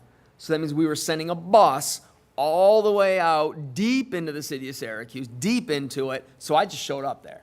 And I had my school badge. I didn't just like pop up like a stalker. I went in and I broke everything down for the person. Of course, I was yelled at and they weren't happy about it, but You the bus driver that day? they clearly had an established residency, and I laid it all out because Bethany's like, you really have to go there to be able to, and I did, I documented it all. Now they're enrolled in City of Syracuse. So that's something I wouldn't put on her, but those are the things that I'll take off her plate to be able to help out when things get crazy. But I'm not alone. Aaron does it, Kristen does it, Heidi jumps in. Right now we're down to counselors, so we got people filling in. And we did think out of the box, and the fact that we do have 3 social workers now, full to high school. We increased our drug and counselor to their full capacity. They can't even get any more people. They're like Central Square is utilizing us more than anyone else in the county for Farnham. So it's a good thing, but it's a sad thing that we need to do it, right? You got a waiting list of 8 to 10 months, and the parents are like so thankful. I don't just put that in the Friday memo every time just because. They actually are so thankful that we have these services available for their kids. And my big thing is this. The majority of you all of you sitting right here, you have great kids. Those aren't the ones I'm worried about. I'm worried about the other ones that are in the hallways who horrific things are happening to them because I see every single CPS report. Well, and I'm going to attest to that to a degree, Tom, because my kids went to here. I'm not concerned about my kid doing something. I'm concerned about my kid being hurt because of the kid next to 100%. him is doing something. 100%. And same with Chance's daughters and Yep. Kenny's kids and everybody. That's my issue that I'm having is my kid is there. Correct. I can say I cringed at high school sometimes, especially after COVID, with my kids attending school, knowing that you had children of the same age that were hostile. Sure. So that's my issue. Here's my other concern. You just got to hit that button. So here's one of the concerns, though, that I'm having after hearing this. So I want to make sure that our school counselors aren't being inundated with children that have severe mental illness, that we should be referring to somebody that has more experience, expertise, like a social worker, or even a school psychologist or whatever. I think that to some degree, I'm sure that they're qualified, but I also want to make sure that they're not practicing outside of the realm of where they should be. Because, we want to leave the time for if they specialize in, scheduling or the master schedule or whatever, if that's what they schedule or if that's what they're great in, right? Like, we Or need they're to allow comfortable them saying, time. I'm out of this realm. We have Well, that. and I almost think that, I don't understand, I guess, for me, why we are having a school counselor with kids that are having a lot of emotional outbursts, see them significantly enough to where it's impacting their ability to enroll students, work with their schedule, notice if we're having 2 or more study halls, right? So I think that, is there, number one, a tracking mechanism to say, have I seen little Jimmy more than once this month? And if I have, have I made the appropriate referrals to, school counselor, psychologist, or whatever? Are we tracking how many times they're meeting with a student throughout the year? Yes. Let me just address that one real quick Yeah. first. Yeah, we are. We are tracking it. Every counselor, we have a mechanism where Dr. Sweeney's able to go in and see that. And then when it's a level, it rises past a certain threshold, it is not them anymore. It is the obviously with the help of administration, but that's our social workers. Right. Because when you see it rises to the realm that it's not just a situation where the student is really, depressed about something, but it's manageable in that level, right? Because we all probably, you have kids that had dealt with stuff that didn't rise to the level of a social worker doing a home visit with a kid, but something had come up where you're really stressed out about it. Maybe the kid is just overwhelmed. Maybe the kid is in winter guard and on all top AP classes, and they're just on that kind of conveyor belt of trying, and they're losing sleep, they're stressed out. Counselor can talk to them about that. When it rises to the next level, that's 100% our school counselors, and those kids are on a list. Our principals are aware of that level, 100%. Okay. When it rises even above that, then we even have another higher level of intervention. If anything results that could be a student says stuff, and we've already had it. I've got guns at home, I'm gonna shoot the school up, right? We do, boom, immediately the police officers go to the home, they do a whole threat assessment, and there's a situation where there's no access to guns there. But you have kids now, even at elementary, saying this stuff. Oh, I'll just do that. I'll just go home, get a gun, I'll shoot up the school. I'm thinking, you're in kindergarten. Wow. Right? And then the parents are like, I can't believe my kid would say this stuff. Unbelievable. But we take everything serious. We have our high school 4 administrators that are so involved with so many disciplinary investigations and whatnot, your head would spin. But again, we're doing this, but to your point, even with the academic part of scheduling and whatnot, that's justifying the fifth counselor. Right. We have 3 social workers. 2 years ago, we only had 1.5. We have 3 social workers now, and we also have at the high school, as I said, the Farnham counselor is always there. So there are kids that think that Farnham counselor is a Central Square employee because they're literally in their office every single day, 5 days a week. And they're at the middle school as well. So those kind of resources we absolutely have. And this is not just isolated. I don't want people to go, oh my God, what's going on at Central Square? This is an everywhere situation. No, I just want to make sure that, and I don't know, if this is standard in other districts, right? But I just feel like I really, especially if we're having like 2 study halls or and I'm the first one to admit it, I've had a hard time where I've had to kind of follow the chain of command with my kids' schedule, right? But I just want to make sure that if it is something that we can take off their plate, on top of adding a 5th, right? Maybe they're not who they're going to go see anymore. If they're having an emotional issue, we're going to send them to someone else, like a psychologist or a social worker or whatever. Maybe though, just being proactive and thinking, well, if we're adding a 5th, let's also kind of see what we can do to reduce the burden of seeing all these kids with these outbursts.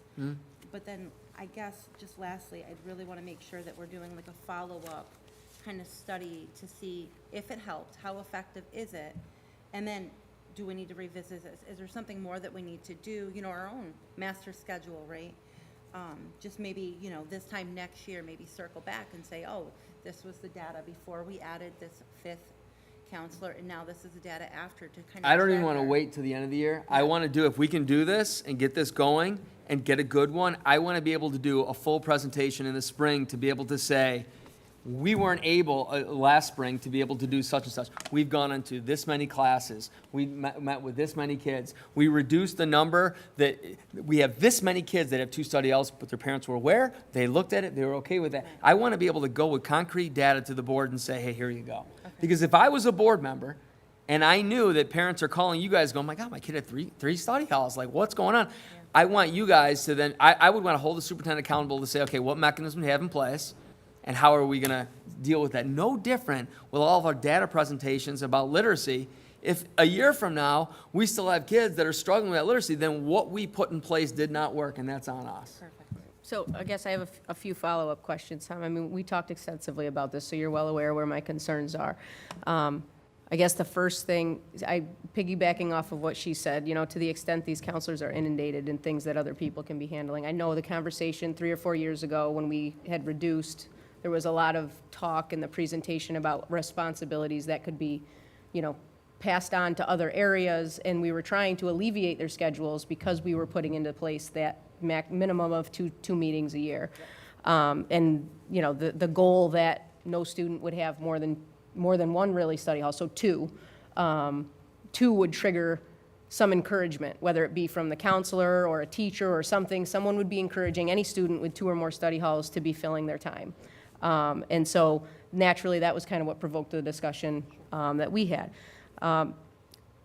Whether we need a 5th counselor or not, you know, obviously I tend to trust what you guys, I know you guys do a lot of work and you consider all options, but one of the things that we talked about was, is there efficiency issues in the counseling office? And to the extent that there is, and I'm not saying people being lazy, I'm talking about the problem with the study halls. From what I understand, you know, the counseling office, you pulled up and did some searches and saw that the problem was not an anomaly, it was kind of widespread. Sure. And so to the extent of correcting that after the students already have the schedules and are already, you know, in the midst of school starting, certainly that's a much heavier lift than doing it beforehand, right? And being proactive. And so is that a programming issue, right? Could the technology be changed to red flag schedules that have two study halls so that the counselors have a focused, you know, group of schedules that they need to address before?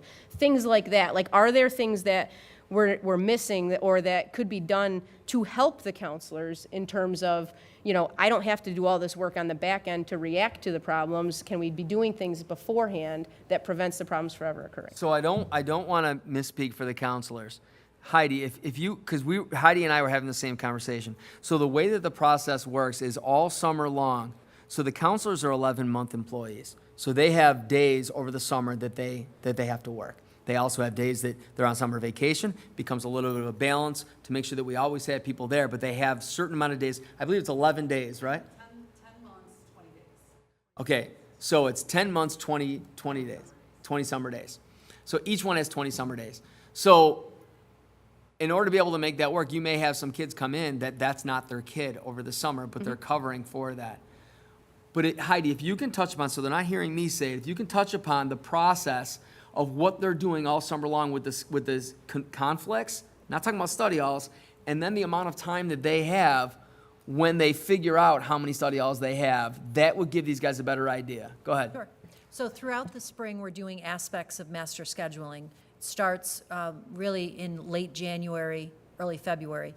We work collaboratively throughout the spring. We end up building the master schedule so that it's ready to start running based on the students' course selections. We had some discussions in light of the thought of adding another counselor that maybe this is not a singular type of problem, but rather multi-fold, in that we need to ensure our kids are selecting electives that are in line with their interests and their career plans and their career inventories. So once the summer comes, we run, it's called running the master schedule, and that we look at what percentage of matches do we have. We try to get, as you mentioned, somewhere between 93 and 95% matched. Then we lock that, and the counselors start going back through hand scheduling and correcting conflicts. So if somebody didn't get a course they wanted, it's a matter of maybe looking at it like a puzzle. If I move this to here and this to here, then we can get this. Sometimes that doesn't work. We can't always fix every conflict, especially when somebody might be picking a lot of those singleton types of advanced classes that are only offered once per day. But we try our best. So throughout the summer, we have a counselor or two there almost every day to manage new student registration, student tours, college-bound recent graduates' questions. Just because they graduate doesn't mean that they're really done. They might come back and need some help. We also have summer school running all summer long, which starts up right after 4th of July and ends mid-August. We give August Regents exams. So it's a busy place. Lots of people will say to me, "Did you enjoy your summer off?"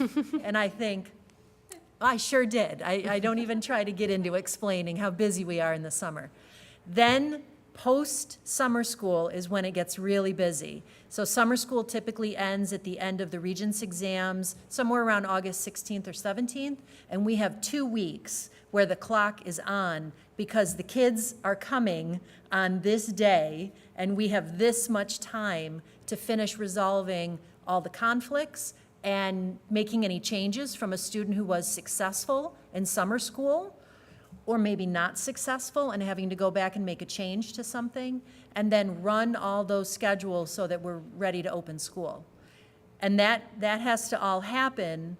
You know, technically, the hope is people have a work-life balance, and this happens within the work hours, but they do burn the midnight oil, and they're working sometimes late into the evening and most weekends, trying to resolve conflicts. And that's not even getting to the study hall issue. No, Right.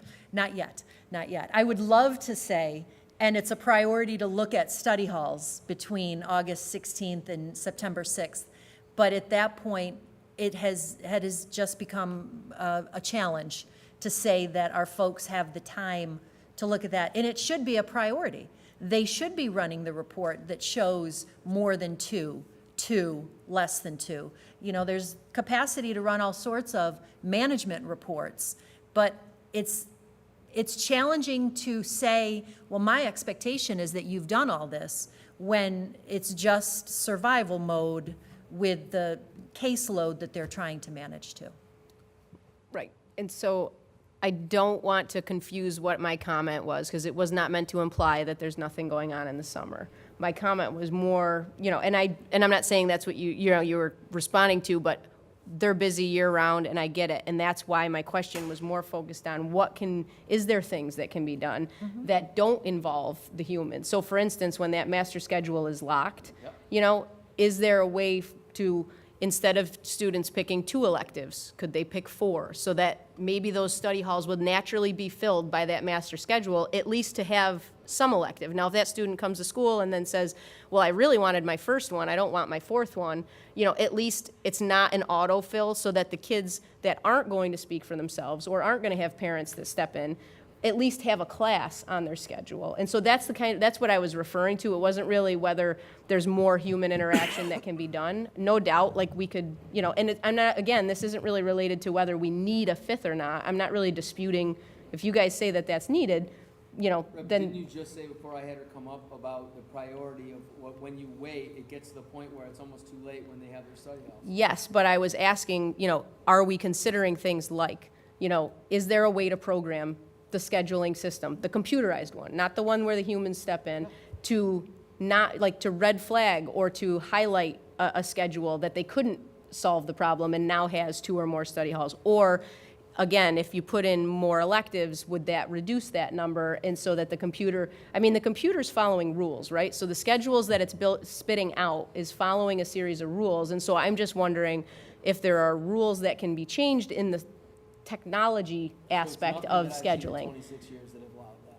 So nothing that I've seen where it says to students, it's again looking at algorithms, it's nothing that I've ever seen that says, okay, we're gonna have the kids put 5 in, and that we're gonna generate it, that'll hit, if it doesn't get this one, it'll bring that one back in. I've never seen anything like that. I've never seen software that does that.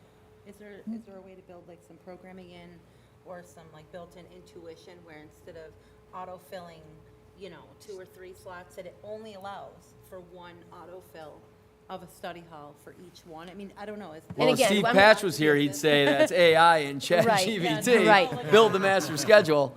And But- again, this is just similar to what Randy's saying. If we're thinking outside the box, how much of this work could be delegated, or some of this Working work can smarter, be, not harder. right, exactly. Can it be done more efficient? Smarter, not harder. Can it be done more efficiently? Linda Lyons is one of the clerical staff in the counseling office. She and I had some conversations last week. With Becky McLaughlin's retirement recently, we have reviewed everybody's role and reallocated some things. Okay. And I talked a lot about bringing some school tool training in person in to help both some new people that we might have who don't have experience with that master schedule aspect, but also to really support Linda. And what I said to her is, she is a huge asset to the counselors, because while they are behind closed doors with students, Yes. she is running reports to look at section loads. And I Yep. showed her the type of spreadsheet that we are going to keep along Right. with notations. Course selection can run concurrently with, and we don't want more than that 1.5 study hall that's Yeah. opposite PE. So we can check those as the master schedule starts to run back in May and June, as opposed to waiting Yes. Until now, to Right. realize that we've got 2.5 study halls for this kid, and that's a long time to sit in a study hall. Right, and that's kind of what, I wasn't saying the counselors have to do it, Yeah. or, specifically, but, thinking outside the box, Systems. how can we make the counselors' jobs, if they're that overwhelmed, more productive in what they should be doing, as opposed to something that someone else could be Nothing doing? against them, it could be, the secretary that does it. Absolutely, 100%. Absolutely. But I also know when you take someone and you have their caseload of 272 kids, and now it becomes 216 kids, and we give them clear guidelines of what our expectations are, knowing we will be having a presentation to the Board of Education that we would like them to come to in the spring to say, this is what they did to support you. Show us now all of the things that we have said, not just telling us anecdotally, Right. but I want to be able to generate and say, this is how many kids have less than 2 study halls. To me, that's huge. I've been fighting the one thing, and so many parents are like, I'm with you, but it's a struggle. When I got here, I literally thought every day, like an hour and a half, a second, that literally there was a dismissal because it looked like the majority of kids were early dismissed. And when I came here, Kristen, do you remember, like, droves of kids all driving out of student parking lot? And I'm like, you gotta be kidding me. Like, they're literally here for one class, then they leave. And then parents couldn't figure out that when they graduated 2 or 4 year school, they were dropping out. Right. Because that was the cushiest. But then there were some kids that went to work. So I totally understand Yeah. that too. Agreed. But that's why you need to have the eyes on with our counselors to look at every kid individually because everybody is different. Do you know how well the projected spring schedule matches the actual schedule that's put out for the fall? So there's always going to be tweaks because we Sure, have. change. Yep, the course selection report tells us all of the classes students picked through the end of course selection time, early April. Then I go to the department coordinators and say, okay, so based on these numbers, we're going to need 10 sections of English 10, 9 sections of Global 9. And then they sit with their teachers and sort out who's going to teach what, along with, how many preps, so nobody's overwhelmed with maybe 2 or 3 different types of classes that they're going to teach. Then we enter it all into a big spreadsheet, and then the master schedule gets entered into School Tool. It's decently matched, but there's always going to be, once we start running it, if we realize, like Randy said, there are some conflicts that are kind of inherent. Band is a big driver of the master schedule. So we are going to sometimes have to move some things around and then say, you know what? We need another section of algebra because as much as they aren't all closed out, we also have to leave some breathing room for all of the kids we know are coming the first 2 weeks of September. So the projected schedule Yeah. does give some value to. Does give to some value. I just thinking of the resources that you use Yeah. for that may be able to be used for other tasks during that time frame of the year. Yeah. And I just had a couple of other quick questions as far as the data that was provided. Enrollment, you said was about 1,100 for the school currently? 1088. In 2019, 2020, and 2020, 2021, do we know roughly what the enrollment was then as far as the workload of the counselors when we reduced the headcount? Well, and that's a great question. So I want to say it was about 1,200, right? But it's the same argument when people say, why are we spending so much in special ed? Our enrollment has dropped so much down. But the numbers of special ed kids have skyrocketed. So when you look at some of the things that the counselors are working on, and the scheduling and all the changes that the state keeps putting out with different pathways and whatnot, it's adding more to their plate. So where I want to say 2000, if I ran a report, I want to say 2017, 18, I would say we had 1,200 students Okay. that were operating in And that school. projected over the next, say, 4 or 5 years, is that's a great going up, point. going down? So what Seversky had showed, there was a study, when we say Seversky, most of the older board member, veteran board members. Thank you. Thank Who you. have been on the board for a long time. Be Fair. careful, bring We you over would with a say wheelchair. It's a Seversky study, and it showed over the years, and Maureen has shown it before, and it showed, and it plateaus. Well, an interesting thing's happening right now is it's kind of creeping where you can actually, it's not going down anymore. Okay, that's really what my more concern was, if we're losing enrollment, No. will we get to that? And now they're saying we've hit our Okay. stride, but if you talk to anybody from Micron, you talk to Chris Todd, you talk to people, they're saying Central Square is gonna see a ridiculous spike. Hopefully Micron will give us a lot of money to hire more counselors then. That'll come with, That'll come with the racetrack. Sure. More money. Yes. So then if we have that, we will be able to have the resource to be able to say, look at I this know. tax income. Whitesman's gonna be breaking ground soon on the old golf course, that's all high-end golf, Sure. Apartments. I know. They're in Central Square. So when you look at things like that and the potential to be able to build, I'll tell you right now, CSI is gonna be a fully operational school when we're done with it with Cole, that's gonna be fully operational. And then I'm already having meetings to say what it's gonna look like if they will change the mechanism in the legislation to allow us to be able to projectedly look at capital projects based on what we think.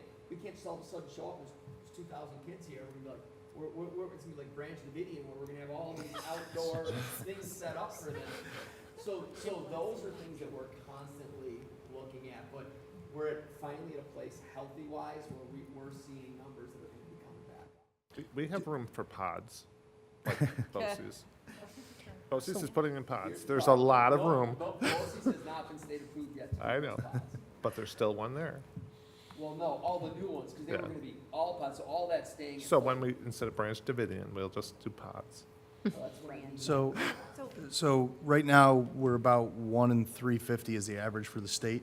So good news is we're, 1 in 250. no, but the current number for New York State Right, the is 1 in average. 350. So it's pretty bad state across all of the school Problem. districts. Oh, no doubt. I mean, if you wanna look at things like city of Syracuse and whatnot, Right. but that's why people wanna come to Central Square, where it's a smaller field, then they're saying you should go about 250, and I can totally see why. If we could go back 15 years on what the requirements actually were, totally manageable. So is our expectations of our counselors similar to Oswego, or do they have different roles within their counseling office if We we're actually have comparing? more social workers. Okay. We've got, Farnham here more than they, I'm not comparing it like we're better than. Right, not apples for apples, but just a But reference. What their counselors are doing, seeing the students, culling them down, looking at things like study halls and whatnot, yeah, no, that's what they're doing with the 5. When they went to 4, they had to go back to 5. Okay. Originally, they had 6. They couldn't stay with 4, they went back with 5. Just because just the numbers and the volume and the caseload of what the expectation is. Is there any capacity available with the 4 counselors that we've added in the elementary schools to assist with the lack of capacity in the high school? So our Okay. counselors in the elementary building, if you were to go to any one of those buildings, you'll see how many, especially banana split groups, you have kids that are crying, they're struggling, parents just got separated. It's like 70% right now in our counseling Okay. district. It is what it is. And that's just one part of it. Then we're seeing food disorders or other things that are popping up in kids. There's just so much anxiety, grinding their teeth, pulling their hair out, pica, eating stuff that our counselors are dealing with. And it's, again, it's not just Central Square. When I go to conferences, I have across all of the state, they're like, oh no, we're seeing this. So when people say the pandemic has definitely changed the game and we have all these kids, it's not just that academic gap. We're seeing things that when I talk to my friends that work in hospitals, they're seeing those exact same things. Sure. They're seeing things spike in hospitals, younger age kids. During the pandemic, David, before you were a board member, we had 5 elementary students, 1 in each building, that were CPEP for legitimate reasons, saying they were going to kill themselves. And so when you look at something like this, and there's not a day that we don't sit around the table going, oh my God, especially when we have to send out the blast saying we're doing a hold in place. The majority of those is because we don't want someone seen being brought out in a stretcher, because these kids have literally lost it. And they're saying that, they're going to kill themselves. And so when I look at the counselors and I ask what they need to be successful, when we hire new staff members, and Heidi was there, and in the exec session, you guys were like, hey, what you need, if you know what you need to be successful, I'm hearing these counselors saying, and I'm hearing them saying, we need this additional person.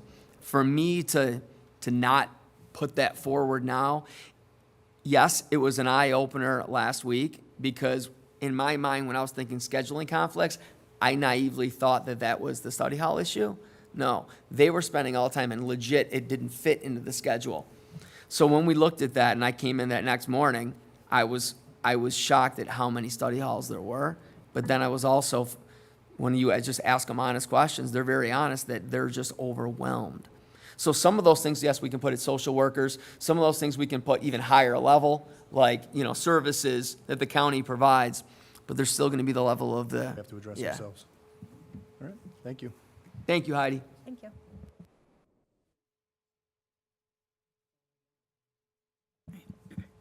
Does anybody have any other questions surrounding items E1 through E3? Or anything else we need some clarity on? Ready to rock and roll. All right, well, he's going to prepare a song for us. So can I have a motion to accept? All right, and second? I like that. All those in favor? All right. All right, so that item passes, and we're going to move right on to item F. A motion for item F. Second? All those in favor? And that motion passes, moving right on to item G in its entirety. Or actually, no, I'm way above myself, so sorry. So item G, we're going to turn this over to our student board representative, if she has any reports.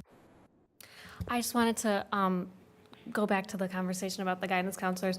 I wanted to touch what Mr. Calabufo said. I understood the counselors were very busy this week, especially with the new students, but I went in really quick to see Mr. Petrella regarding one of my issues that I was having, and he didn't make me once feel that, he was dealing with immense pressure and so much going on, and they did make time for me. They put aside 5 to 10 minutes, so I just wanted to make sure that everybody did know how much those counselors were working, that this is a real thing that they are in over their heads, because there was a line out the door, each student having their own issue. But, and then I also wanted to touch on a student in particular, in a band that has been a theme tonight, band students, Sophia Arcuri. She just received a seat on the New York State Conference All-State Symphonic Band, which is the highest honor level band position in New York State that there is to offer here. So just a little spotlight on, what our school has created, a very excellent musician. So I just thought that everybody should be aware of that. And in regards to a few clubs that are going on right now, we have our Central Square DECA and our Central Square Boys Soccer that are reaching out to local restaurants like Chick-fil-A, and they're doing fundraisers outside of the district. So we have a lot looking forward to this season with a lot of motivated and talented kids. Thank you. Great job, Sophia. Your mother raised you right. Great job. We're still waiting for the Italian food, though. Thank you. Very nice job. So we're going to move on to items number 2, the board updates. And I'd like to just let everybody know that I am sort of in the midst of planning a board retreat. We're not going to call it a retreat for Chance, so it's going to be a board fun time. So I would like... Board fun time. Oh, okay. Yeah. So I would like everybody to just get your wheels spinning. If there's a topic that you'd like covered, or, that you want to know more about, or anything really, shoot me an email or a text message. Apparently my emails are getting really buried lately somehow. So text works best. I can make sure everybody has my cell phone number. Well, I can put one right out right now, because Yep. we do have a lot of new board members. I would like to have BOCES Yep. programs, so that Beautiful. they understand what they are. Yep. Because to me, I think it's an untapped resource on some things. I agree with you. Especially if board members know about it, it helps a lot. Awesome. Especially, I know, and I will attest to this, Roseanne Bain did a fabulous job when I was a board member at BOCES on their programs. If we could And she get still her has to a come great in to do it, presentation. she puts it in layman's terms on what they offer. I'll talk to her. That might. I have a And not meeting on only the Wednesday. BOCES programs, but I know that board members have had a lot of questions, and parents had questions about special education out-of-district programming. Yep. What's the process when it comes to an evaluation? What does it mean what's a BIP? What's an FBA? What are those things that need to be in place before you can just go, okay, this student needs a more restrictive environment? So I think, and honestly, Christy is an expert when it comes to that these are all things that have to be in place. And I think that's good that the board understands that there's certain constraints that we need to be able to have taken care of before we can just go, okay, they're not here anymore. And what do those programs look like? And we're pretty sheltered because we all have basically good kids. Yep. And we forget a lot about the other side of the coin Sure, with that. sure. So, yeah, we'll make sure that's on there. And I mean, no topic is too big or too small. We can make it happen. I mean, there's enough people in the community where we can pool resources and get a topic covered. So please reach out to me. I'm going to hold out until I've heard from at least 2 of you, right, on some topics. But Yeah, then number one. I got one. So I only need one more, guys. Because in fairness, there are some major policy things going on in our country right now, especially going on in our state, that if I was a board member, I'd say, okay, where are we on this? I mean, I'm talking big things that drive the district, huge things that all you need is turn on the news right now, because it's important that the board, those are big, massive policy things that really kind of dictate the direction that we go on as a district. And right now, there are some things that are very controversial. This gives the board the opportunity to say, hey, 9 of you, what are your stance with this? What do you feel about this? There are certain things that are requirements, then there are certain things that are recommendations from the state regarding all of the things that I'm sure that you guys have conversations with people right now that are big, high-level policy type items, that it gives you the opportunity to all be on the same page on what your thoughts are on some of these that are very controversial right now. Yeah, so once we hear from at least one more of you, I'm going to shoot out like a doodle poll, just so we can try to find the best time that works best for everybody. You know, I know everybody's got schedules and work and family, and so I really want to try to find a time that will bring together the majority of us. But I really want to get this, rolling and happening in the next few months, so. Good deal. I'll just shoot out there in connection with that, and I don't think everybody signed up to go to the conference, but the conference is very helpful in that regard. There's also many of the topics that you're talking about that could be solicited are often covered at the conference. It's super helpful, and the other thing that's helpful is, to the extent the majority of the board goes, everybody has their schedule clear of family obligations because we're all there, and you know what I mean? And so that's often a good time to kind of get together and chat about some of these And it things. happens organically, It where happens you'll all the come out of a time. presentation Yep. and you'll be like, I totally disagree with that. Right. Oh my God, We Tom, took- is that yep. happening? And then Yep. that's, Spurs conversation. Yep. Right. And so I will say last year's conference that was in Syracuse, that did not happen as much Correct. as conferences that took place in Rochester, New York City, Lake Placid. Because when we're out of town and we're staying in the same hotel and we're going to get dinner at the same place, those conversations are even more fruitful. Yep. So, That, for me, that's all I have. Does anybody have anything else? Right. Tom, it's on you. perfect, here we go. Well, Sophia stole my thunder with the first one, but Sophia Arcuri, senior, earned a seat in the upcoming NYSSMA Conference All-State Symphonic Band. This is the highest level, that's exactly what she said, for the New York State, offers students based on their performance during the spring NYSSMA Solo Festival auditions. Also, the high school vocal jazz ensemble, under the direction of Veronica Mainville, auditioned this past spring for the opportunity to perform at the Foreigner concert to be held at the New York State Fair. That was cool. I had parents emailing me pictures from all different angles of our students up there, so that's awesome. There were only 2 schools that accepted. First place went to Chittenango, but our students received $500 for second place for our school music program. Great job. We received a nice letter from Cindy Shantz, the North Shore Food Pantry representative, who thanked the students involved in the summer basketball clinic under Coach Brazel that donated hundreds of food items to benefit the families of the North Shore of Oneida Lake. Paul V. Moore High School students will have the opportunity to receive the Seal of Civic Readiness on their diploma. Just kind of mentioned that a couple times today. Further information will be coming out from the high school, but it's in connection to our college and career readiness focus. I put something out to parents today.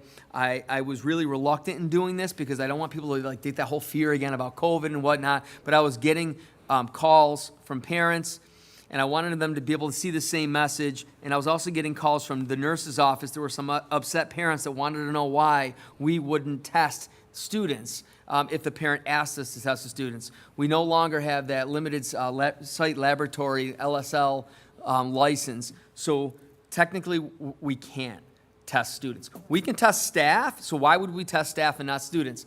When a staff member says, man, I have a sore throat, my cousin has COVID,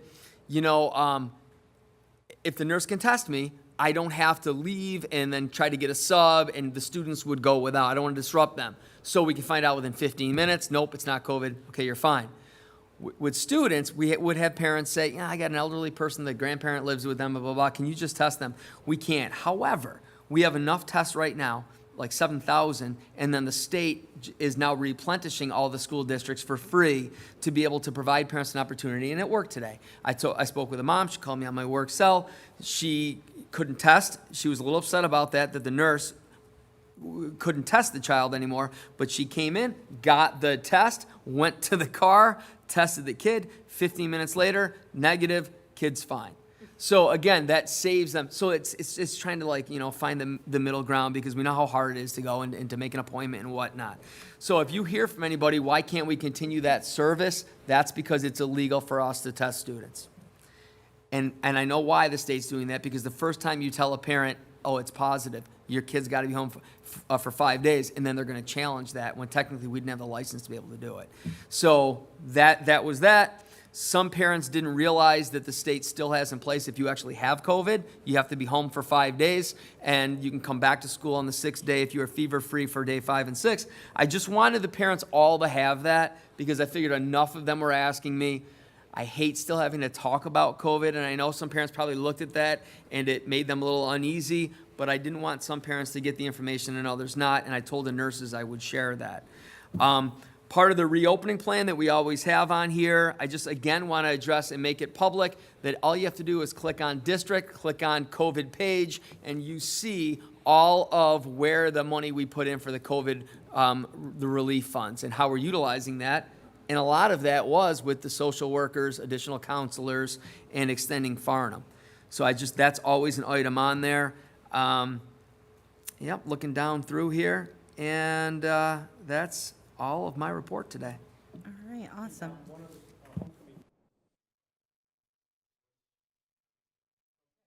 So I sent out the visual, the flyer. It's a little bit of a compromise. It's no longer going to be on the side here. That was just a nightmare for parking and parents yelling at us from grandparents from other districts because they have to walk down from the stadium. It's going to be down there in our beautiful new stadium that no one's actually asked me about the entrance and how that's going. So maybe you're not getting inundated right now with people. I think it's going pretty smooth. Parents are taking Route 12 and whatnot. But Ken, that's where the trunk or treat is going to be operated down there. They're going to be utilizing that the circle. And that's where all of that's going to be held. Some pretty fun stuff. There's some food trucks that are going to be coming to it or whatnot. What time do they open the gates? For the football? Yeah. That's a Jamie question. Heidi, she's asking when they're open the gates for football game. Thinking with the grandparents sometimes, like an hour I think is good, but I mean, if it was like 30 minutes, we have a lot of the grandparents that try to get in before everybody else, so that way they can find. It's usually an hour. Okay. I think it's an hour. Perfect. Well, we'll check on that. And maybe like publicize it or whatever. I've gotten a couple emails. And we'll blast it out. But the good news is it's not going to be as congested because it's not going to be there. That solves the whole problem. Parents were like, oh, we can't get parking. We got to park. So now that's all going to be open for them. But it's going to be exciting. Are you inviting us to start at your house down the road? Good deal. Any other questions?